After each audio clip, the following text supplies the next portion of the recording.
si pelakornya ini udah berani untuk melawan keluarganya supaya bisa tetap deket nih sama suaminya si istri sah. Nyebelin banget kan, Bun ini tuh bener-bener tipikal pelakor yang bucin.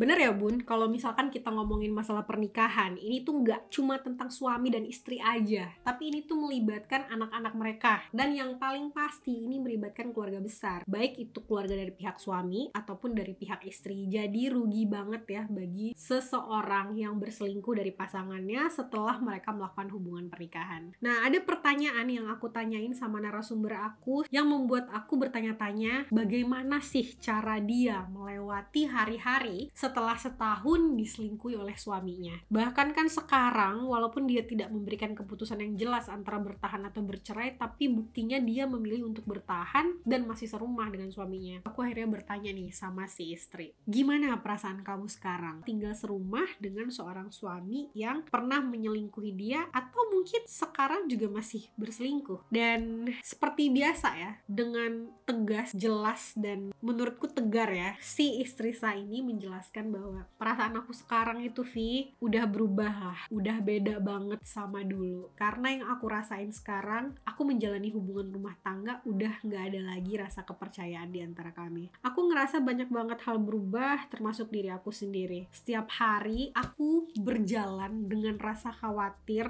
dan membayangkan hal-hal buruk itu bakalan terjadi sama aku. Seperti suami aku misalkan akan meninggalkan aku dan anak-anak. Walaupun saat ini suamiku belum meminta untuk bercerai dan belum mau bercerai sama aku. Aku dengar pelakornya ini sangat tergila-gila sama suamiku. Kamu bayangin Vise gitu ngerinya. Kayaknya sih pelakornya ini tipikal yang bucin. Ini pesan ya buat para pelakor yang Anda masih single gitu ya. Ketika ada seorang suami orang menggoda Anda dan bercurhat bahwa mengatakan kalau dia gak bahagia lah sama istrinya, kalau dia tidak menjalani hubungan rumah tangga yang semestinya, jangan percaya. Kamu bayangin istrinya yang sedang melahirkan, yang sedang struggle aja dia biarin, yang udah nemenin dia dari susah, apalagi kamu yang bukan siapa-siapa. Jadi jangan sampai nih cewek-cewek cerdas termakan omongan cowok-cowok kayak gini. Nah, jadi si pelakornya suaminya istri saya ini udah masuk ke level bucin, karena dari cerita yang si istri sah gali-gali gitu dari orang-orang di kantornya, bahwa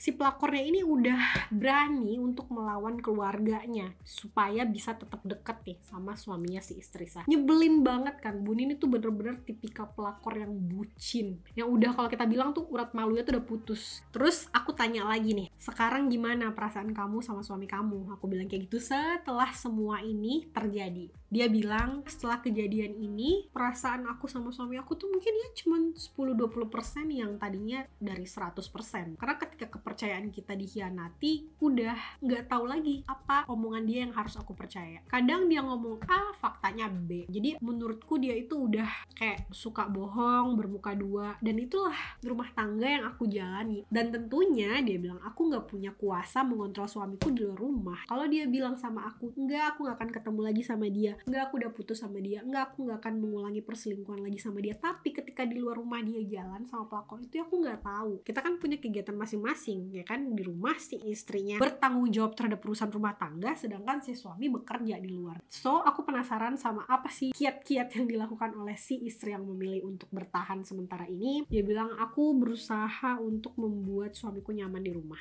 nih. Aku berusaha menservis dia, ngurus dia seperti biasa, dan aku berusaha berubah lagi menjadi aku yang dulu. Cuman ya mungkin energi aku lebih kurang aja. Mungkin dia ngira aku sekarang udah memaafkan dia, udah berubah gitu, tapi itu gak akan pernah aku lupain gitu. Dan sulit banget untuk memaafkan. Cuman ya Vin, kalau misalkan kita ngasih orang kesempatan untuk berubah, tapi sampai detik ini pun dia masih mengulangi kesalahannya yang sama, rasanya gimana gitu kan. Kita yang udah berusaha membuat yang terbaik untuk rumah tangga kan jadinya lama-lama capek juga. Gak mungkin selamanya seperti ini. Istri mana sih yang sanggup bertahan menghadapi suaminya yang berselingkuh berkali-kali, dimaafin lagi, selingkuh lagi?